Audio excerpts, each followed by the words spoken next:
దిన వాక్యంగా నా ప్రాణ ప్రియుడు, అందరికీ తెలిసిన వాక్యమే. పరమగీతంలో 1వ అధ్యాయము 7వ వచనంలో చూస్తే, నా ప్రాణ ప్రియుడా, నీ మందని నీవెచ్చట మేపుదువో, మధ్యాహ్నం ఎచ్చట నీడకు తోలుదువో, నాతో చెప్పుము.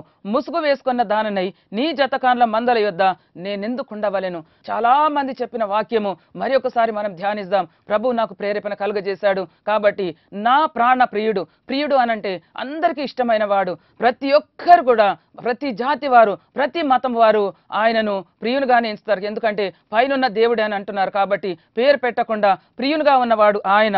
మరి ఆయన ప్రియుడంటే అందరికీ ఇష్టమైన వాడు కాబట్టి ప్రతి ఒక్కరు కూడా ప్రియుడే అని చెప్తారు. కానీ నా ప్రియుడా అన్నవాళ్ళు ఎలా అంటే, యేసుక్రీస్తుని దేవునిగా తమ సొంత రక్షకునిగా మరి అలాగూ పేరు పెట్టుకున్న వాళ్ళు మరి ఆయనను నా ప్రియుడా అని పిలిచినట్టు మనం చూస్తున్నాం.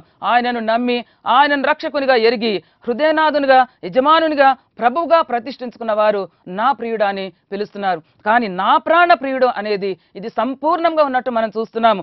రక్షింపబడి విశ్వాసులైన వారికే నా ప్రాణ ప్రియుడుగా. ఎందుకంటే నన్ను నిత్య జీవానికి చేర్చే దేవుడు నా కొరకైన ప్రాణం ఇచ్చాడు. నన్ను ఆయన తన రక్తంతో కొనుక్కున్నాడు. కాబట్టి నేను ఆయన దానను, ఆయన నా వాడు. కాబట్టి అలాంటి వారే నా ప్రాణ ప్రియుడు అని చెప్పినట్టు మనం చూస్తున్నాం. చూడండి, పరమగీతము 1వ అధ్యాయం 7వ వచనంలో, నీ మందను నీవెచ్చట మేపుదువో, నా ప్రాణ ప్రియుడా నీ మంద అని అంటున్నాడు. కాబట్టి సంఘము ఎలాగుండాలంటే, ఎవరు చెప్తున్నారు నీ జతకాన్ల యొద్దకు నేను ఎందుకు వెళ్ళాలి అని అక్కడ మరి మాట్లాడినట్టు మనం చూస్తున్నాం. నీ మందనే నాకు కావాలి, వేరే సంఘం కాదు, వేరే మతాలు కావు, వేరే వాళ్ళు కాదు. చూడండి, కొరింథీయుల పరిశుద్ధ పౌలు గారు అంటున్నారు, నేను పౌలు వాడను, నేను అపోల్లో వాడనని. ఎంతో మంది సేవకులు వారి పేర్లు పెట్టి సంఘాలు నడిపిస్తున్నారు. కాబట్టి వారి యొద్దకు నేను ఎందుకు వెళ్ళాలి? పౌలే అంటున్నాడు, నేను కాదు, అపోల్లో కాదు. ఎందుకంటే నేను నాటితిని, అపోల్లో నీళ్లు పోశాడు, కానీ అభివృద్ధి కలుగజేసిన వాడు దేవుడే. కాబట్టి ఆ దేవుని మనం ఆరాధించాలి. అందుకనే నిజమైన విశ్వాసులు ఏమంటున్నారంటే, నిజమైన సంఘము ఏమంటున్నదంటే, నీ మంద ఎక్కడున్నది? నీ మంద అనగా ఆయన పరిశుద్ధ సంఘము, ఆయన వధువు సంఘము ఎక్కడున్నది? అందులో నన్ను చేర్చుకో. ఎవరైతే అడుగుతున్నారో వారు ఏ మందలో చేరిన వారు కారు. కాబట్టి ఎందుకనంటే బహిరంగ సంఘాలు ఉన్నవి. బహిరంగ సంఘాలంటే ఆత్మ లేని సంఘాలు, వాక్యం లేని సంఘాలు, మరి ఎన్నో వేషధారణ సంఘాలు ఎన్నో ఉన్నవి. కాబట్టి అందులో నేను ఉండడానికి వీల్లేదు. ఎందుకంటే నేను అందులోకి వెళ్ళాను, నా ఆత్మీయ జీవితం అంతా పతనమైపోయింది. ఎందుకంటే వారు పొజిషన్స్ కొరకు వస్తున్నారేమో, వాళ్ళకు పేరు రావాలని వస్తున్నారేమో, వాళ్ళు సంఘంలో కనబడాలని ఉన్నారేమో. అలాంటి వారి యొద్దకు నన్ను చేర్చకు. నాకు నీ ఆత్మీయ జీవితం నాకు కావాలి, నీ మందనే నాకు కావాలి, నీ సహవాసమే నాకు కావాలని మరి సంఘం అక్కడ ప్రార్థించినట్టు మనం చూస్తున్నాం. కాబట్టి చూడండి, నీ జతకాన్ల మధ్య నేను సహవాసం చేసి నా ఆత్మీయ జీవితం అంతా భ్రష్టమైపోతున్నదని, అక్కడ ఆత్మీయ జీవితము నాకు మరి సమృద్ధి కావాలంటే నాకు నీ మంద కావాలని, అందుకని నేను ముసుగు వేసుకున్న దాన్నై నేను నీ జతకాన్ల యొద్దకు నేను ఎందుకు వెళ్ళాలి అని సంఘం అడిగినట్టు చూస్తున్నాం. కాబట్టి నీ మందయే నాకు కావాలి, అందులో నేను చేరాలి. ఆత్మీయ అనుభవం అధికంగా పొంది రెండవ రాకడలోనే చేరేటట్లు నాకు అలాంటి అనుభవము నాకు మరి దయచేయమని అక్కడ మొరపెట్టుకున్నట్టు మనం చూస్తున్నాం. కాబట్టి పరమగీతం 2:16 ఏమన్నదంటే, నా ప్రియుడు నా వాడు, నేను అతని వాడును. ఇలాంటి సంపూర్ణ సమర్పణ గల విశ్వాసులు, నేను యేసు వాడనని, నేను క్రీస్తు వాడనని ధైర్యంగా చెప్పే సంఘస్థులే మరి ఆయన మందలో చేరడానికి ఇష్టపడేవాళ్ళు. కాబట్టి నీ మంద అనే యేసుక్రీస్తు మందలో ప్రవేశించడానికి మరి ఎంత ఆత్రుత పడుతున్నారో వాళ్ళని గురించి మనం నేర్చుకుంటున్నాం. కాబట్టి నీ మందలో నన్ను చేర్చుకొని అక్కడ మొరపెట్టుకున్నట్టు మనం చూస్తున్నాం. అలాగే కాకుండా నీ మందను ఎచ్చట మేపుదు అని ప్రశ్న వేసిన మరి ఈ ప్రశ్నలో నీ మంద అను మందలో మరి అక్కడ వారు వేరే మందలో చేర్చబడక ఈ యేసుక్రీస్తు మందలో చేర్చబడడానికి ఎంతో ఆశతో ఎదురు చూస్తున్న వారిని మనం ఇక్కడ చూస్తున్నాం. చూడండి, రెండవదిగా మంద మేయు స్థలము, మూడవదిగా మంద మేయు పదార్థము.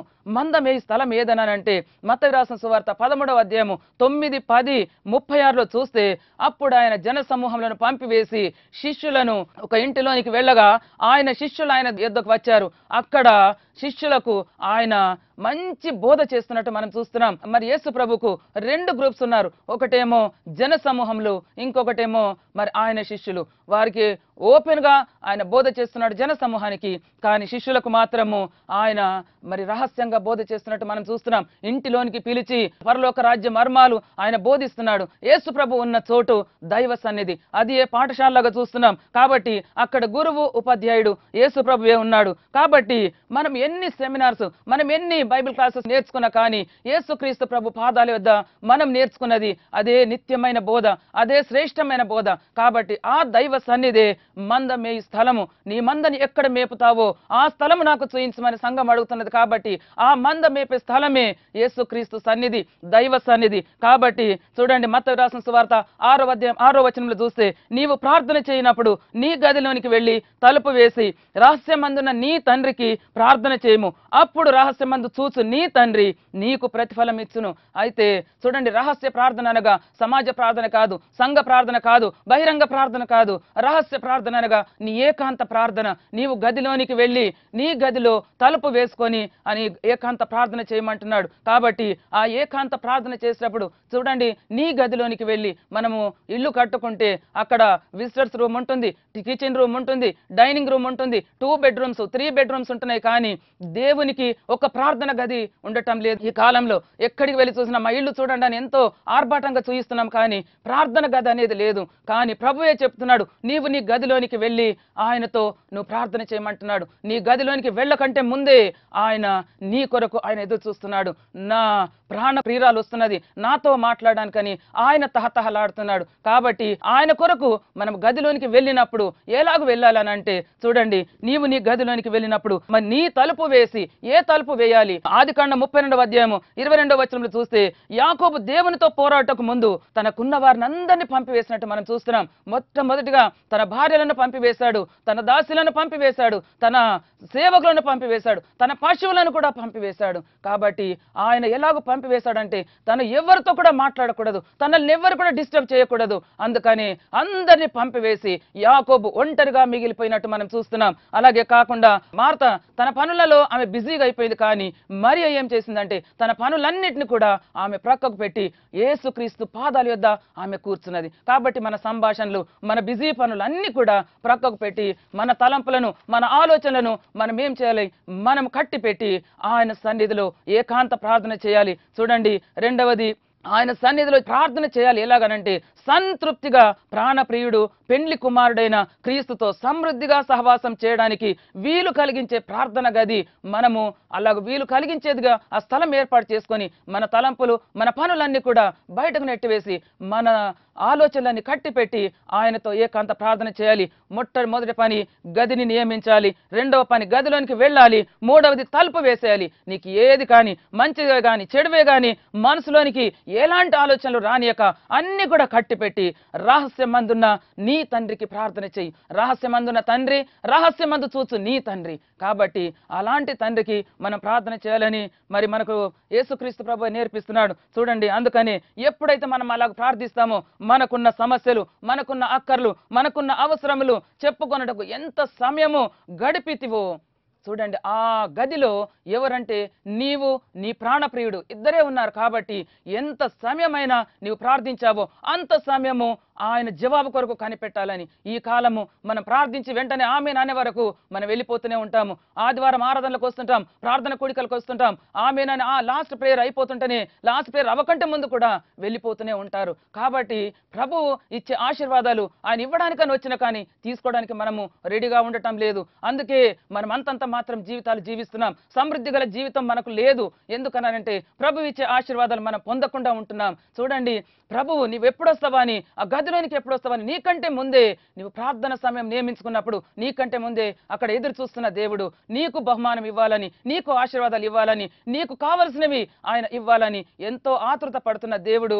అయితే నువ్వు ప్రార్థించిన తర్వాత ఇవ్వడానికి రెడీగా ఉంటే నీవు కనిపెట్టుకోకుండా ఆమె నన్ను వెళ్ళిపోతున్నావేమో. కాబట్టి నీవు సంతృప్తి పడాలంటే, నీవు ఆయన ఆశీర్వాదాలు పొందాలంటే నువ్వు తప్పకుండా మన ప్రార్థన అయిపోయిన తర్వాత ఎంత ప్రార్థన చేసావో అంత సమయము నీవు ఆయన సన్నిధిలో కనిపెట్టుకొని ఉంటే నిండుగా ఆశీర్వాదం సంపూర్ణ బహుమానం నువ్వు పొందుకొని నువ్వు వెళ్ళి ఈ లోకంలో నీవు ఆయన కొరకు నీవు జీవిస్తావు. ఇదే ప్రభు మనతో మాట్లాడుతున్న మాట. చూడండి, అంతసేపు కనిపెట్టి ఆయన స్వరము వింటే మనం ఆనందించే అనుభవమే అదే మందమే ఈ స్థలం అని ప్రభు మనకు సెలవిస్తున్నాడు. చూడండి, ప్రకటన 3వ అధ్యాయం 20వ వచనంలో చూస్తే, ఇదిగో నేను తలుపు నొద్ద నిలుచుండి తట్టుచున్నాను, ఎవడైనను నా స్వరము విని తలుపు తీసిన ఎడల అతని యొద్దకు వచ్చి అతనితో నేనును నాతో అతడును భోజనం చేయనని. చూడండి, అతనితో నేను నాతో అతడు. ఆ గదిలో ఇద్దరు తప్ప ఎవరు లేరు. చూడండి, నూతన వధూవరులకు వాళ్ళను ఫస్ట్ నైట్ మనము ఒక రూమ్ లోకి పంపితే అక్కడ ఎవరుంటారు? మరి వాళ్ళిద్దరు తప్ప ఎవరు ఉండరు. కాబట్టి మరి వారు ఒకరికొకరు అర్థం చేసుకుంటారు, ఒకరికొకరు మాట్లాడుకుంటారు, వారిని ఎవ్వరు కూడా డిస్టర్బ్ చేసేవారు లేరు. అలాంటి ఈ అనుభవమే చూడండి, నీ గదిలోనికి వెళ్ళి నీ ప్రాణ ప్రేమతో నువ్వు మాట్లాడుతుంటే ఆయన నువ్వు చేసే ప్రార్థన వింటూ ఎంతో ఆనందిస్తుంటాడు. అవన్నిటి కూడా జవాబు దయచేయడానికి ఆయన ఎంతో సంతోషపడి ఆ జవాబులన్నీ తీసుకొని వస్తే మనము ఎలా ఉంటామంటే అవి తీసుకోకుండా వెళ్ళిపోవడానికి సిద్ధంగా ఆతృతగా మనం ఉంటామన్నాడు. కాబట్టి అక్కడ రహస్యంగా నువ్వు ప్రార్థన చేస్తుంటే ప్రభు కూడా ఎలాగంటే పరలోకపు మర్మాలు, పరలోకపు విషయాలు మరి అవి బోధించి ఏమేమి నువ్వు నేర్చుకుంటున్నావో వెలుపలి వారికి తెలియదు. కాబట్టి నీవు ఆయన సన్నిధిలో ప్రార్థించినప్పుడు అన్ని కూడా మర్మాలతో ఉన్న విషయాలు ఆయన నీకు బోధిస్తున్నాడు. కాబట్టి సంపూర్ణ బహుమానంతో నీవు బయటకు వస్తున్నావు. కాబట్టి అలాంటి బిడ్డలుగా గదిలోనికి వెళ్ళి నీ రహస్యమందు చూస్తున్న నీ తండ్రికి ప్రార్థన చేయాలని ప్రభు మనకు నేర్పిస్తున్నాడు. కాబట్టి ఆ సంఘం ఏమంటున్నదంటే అది బయట ఉన్న వారికి తెలియదు. కాబట్టి నా ప్రాణ ప్రియుడా, నీ మందని ఎచ్చడం మేపొదువో నాతో చెప్పమని మొరపెట్టుకుంటున్నది. మందమే స్థలము దైవ సన్నిధి, అదే పరలోకపు గవిని. అలాగే అది ఆదికాండం 28:17లో. రెండవది ఎస్తేరు 2:8-9లో సుగంధ ద్రవ్యములతో ఆమె సిద్ధపరచుకొని మరి రాజు దగ్గరికి వెళ్ళినట్టు మనం కూడా ఆ గదిలో ఉన్నంతసేపు మన దేవుని కొరకు, క్రీస్తు ప్రభు కొరకు మనం కూడా సిద్ధపడే స్థలమే అది దైవ సన్నిధి. చూడండి, రూతు కూడా 3వ అధ్యాయం 1-5 వచనాలు చూస్తే అదే రూతు వివాహమునకు బోయజు దగ్గరికి వెళ్ళి అది రహస్యంగా మరి ఆమె బోయజుతో సహవాసము చేసిన స్థలమే మనం కూడా పెళ్లి కుమారుని కొరకు అలాగూ సిద్ధపడే స్థలము దైవ సన్నిధి. పరమగీతంలో 2వ అధ్యాయము 1వ వచనంలో చూస్తే అదే షారోను పొలము. కాబట్టి చూడండి, ఈ సన్నిధిలో పెండ్లి కుమార్తె సిద్ధపడగలదని మనం నేర్చుకుంటున్నాం. పెండ్లి కుమారుడు అంతఃపురంలో నుండి, పెండ్లి కుమార్తె గదిలో నుండి రావాలని యోవేలు 2:16లో మనం చూస్తున్నాం. పెండ్లి కుమారుడు ఎక్కడి నుండి అంటే అంతఃపురంలో నుండి వస్తున్నాడు, పెండ్లి కుమార్తె గదిలో నుండి రావాలి. కాబట్టి సంఘము మనం ఎక్కడ ఉండాలని అంటే ప్రార్థన అనే గదిలో నుండి, దైవ సన్నిధి అనే గదిలో నుండి మనం బయటకు రావాలని ప్రభు మనకు నేర్పిస్తున్నాడు. చూడండి, అందుకని ఈ సన్నిధి క్రీస్తు మందయగు పెండ్లి కుమార్తె మేయు మేత భూమి. అయితే మూడవదిగా సన్నిధిలో మేయు పదార్థం ఏంటనంటే యేసు ప్రభు 2 రకాలుగా మరి మనకు భోజనం తినిపిస్తున్నాడు. ఒకటి పచ్చిక బయళ్ళలో, అలాగే ఇంకొకటి పరమగీతంలో 2:16లో పద్మములున్న చోట ఆయన మందను మేపుచున్నాడట. పచ్చిక బయళ్ళలో మేపుచున్నాడు, కీర్తనలు 23:1.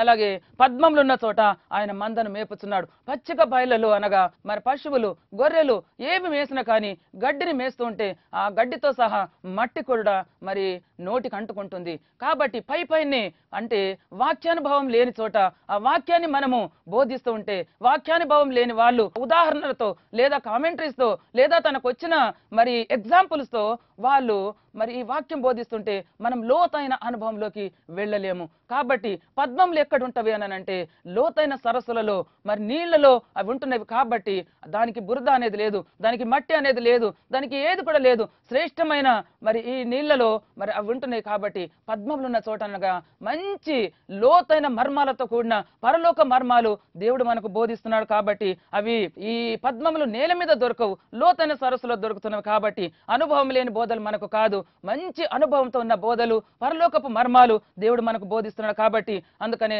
1 కొరింథీ 3వ అధ్యాయం 2వ వచనంలో పరిశుద్ధ పౌలు గారు అంటున్నారు, మీరు పాలు త్రాగేవారే గాని గట్టి ఆహారం తినేవారుగా లేరంటున్నారు. ఎంత అనుభవం ఉన్నా కానీ ఇంకా మనం పైనే ఇంకా మనము వాక్యము మరి లోతైన అర్థాలు లేనిది మరి స్థలాల్లోనే మనం ఉంటున్నామేమో. కాబట్టి మనము గట్టి ఆహారం తినే బిడ్డలుగా మనం ఉండాలని ప్రభు కోరుకుంటున్నాడు. యేసు ప్రభు యొక్క మంద శ్రేష్టమైన ఆహారము. ఈ ఎగ్జాంపుల్స్తో కానీ మరి లేదా పిట్ట కబుర్లతో కానీ లేదా చిన్న చిన్న ఉపమానాలతో కాదు, కానీ పరలోక మర్మాలు బోధించే ఆ వాక్యమును మనం లోతైన అర్థాలతో కలిగిన ఆ వాక్యము ఎక్కడ దొరుకుతుంది? ఆ సంఘంలోకి నన్ను చేర్చు, ఆ మందలోకి నన్ను చేర్చు.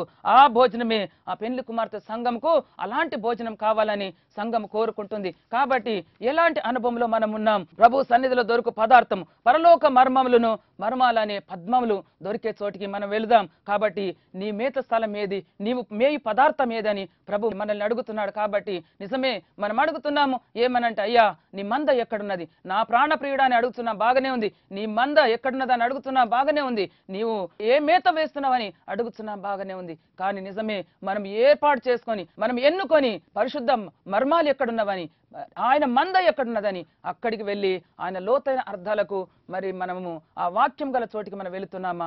ప్రభు మనకు బోధిస్తున్నాడు. కాబట్టి భూమి వంటి బురద కొంతైనా కలుపుకొని భుజించు పచ్చిగయ లేక స్వచ్ఛ జలములలో లోతు స్థలంలో దొరుకు శ్రేష్ఠ పద్మముల భోజనమా?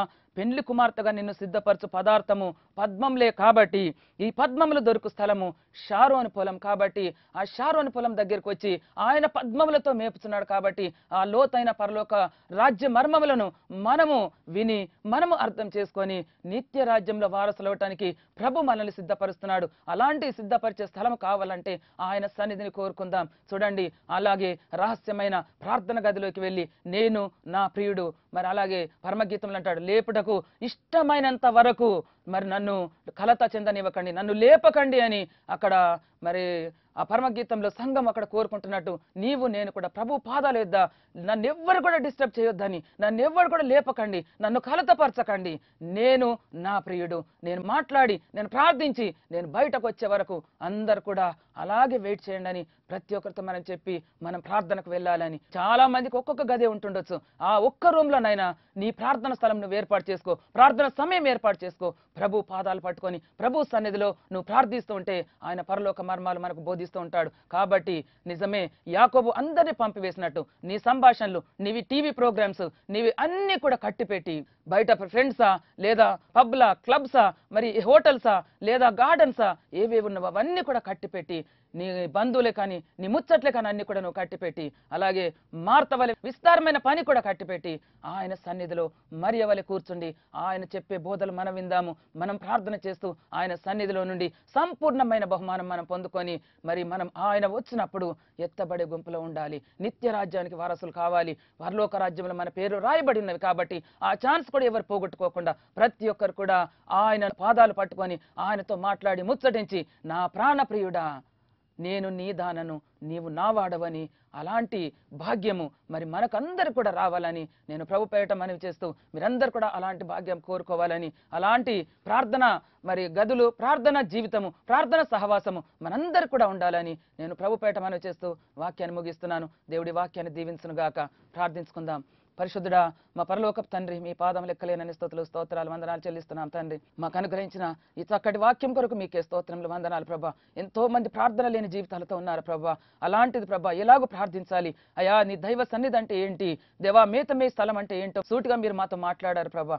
ఏసయా మీకే స్తోత్రములు వందనాలు ప్రభా. మేతమే స్థలమే కాదయ్యా, పదార్థం ఏంటో కూడా మాకు చూయించారు ప్రభా. మీ సన్నిధి మాకు చూయించారు తండ్రి. మేము అలాంటి బిడ్డలుగా మేము రహస్యంగా అయా మీ ప్రభా మీ పాద సన్నిధానికి వచ్చి రహస్య ప్రార్థన చేసి పరలోక మర్మాలు మేము తెలుసుకొని ఎంతో మందికి మేము బోధించి నరకానికి వెళ్లే వారినందరూ కూడా దేవా మీ తోటి త్రిప్పి వారినందరూ కూడా మేము రక్షించే బిడ్డలుగా మమ్మల్ని వాడుకోనండి. టీవీ ముందు కూర్చున్న ప్రతి బిడ్డ కూడా పాలు త్రాగేవారు కాకుండా గట్టి ఆహారము, శ్రేష్టమైన ఆహారము తినే బిడ్డలుగా వారిని వాడుకోనండి ప్రభా. వారికి ఉన్న అక్కర్ల తట్టు, ఆర్థిక సమస్యల తట్టు, అస్వస్థల తట్టు కాక ప్రభా, వారి సమస్యల తట్టు కాక ప్రభా, మీ తట్టు చూచి మీ నుంచి ప్రభా శ్రేష్టమైన బహుమానం, శ్రేష్టమైన పదార్థము అయా వారు భుజించి మీ సన్నిధిలో నుండి సంతృప్తి కలిగి వెళ్ళడానికి సహాయం దయచండి. అభిషేకించండి, దీవించండి. ప్రతి ఒక్కరు ముట్టి తాకి స్వస్థపరచమని నా ప్రార్థన పరిశుద్ధపన చేర్చుకోమని యేసుక్రీస్తు అతి పరిశుద్ధ నామములు అడిగి వేడుకొంచుంటున్నాను తండ్రి.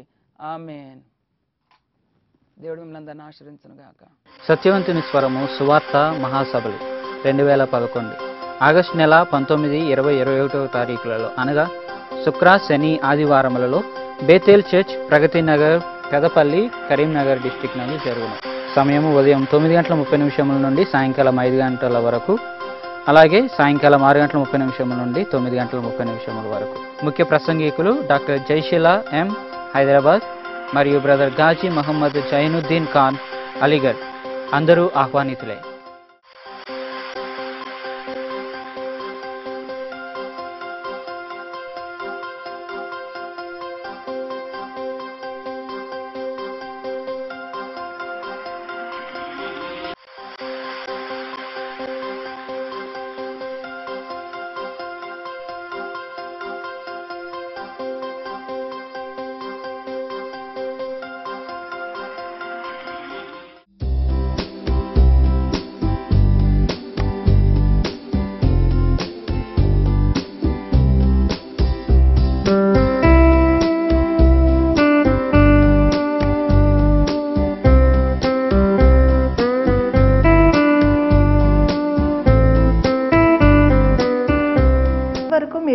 దైవ సందేశం ద్వారా మీరు ఆత్మీకంగా భౌతికంగా మేలులు పొంది ఉన్నారని ఆశిస్తున్నాము. ఈ కార్యక్రమం కొనసాగించబడడానికి ఎన్నో ఆర్థిక ఒడిదుడుకులు కలిగినప్పటికీ దేవుని అత్యంత కృప ద్వారా మీ ప్రార్థన సహాయ సహకారాల ద్వారా కొనసాగించబడినందుకు దేవునికి స్తోత్రాలు.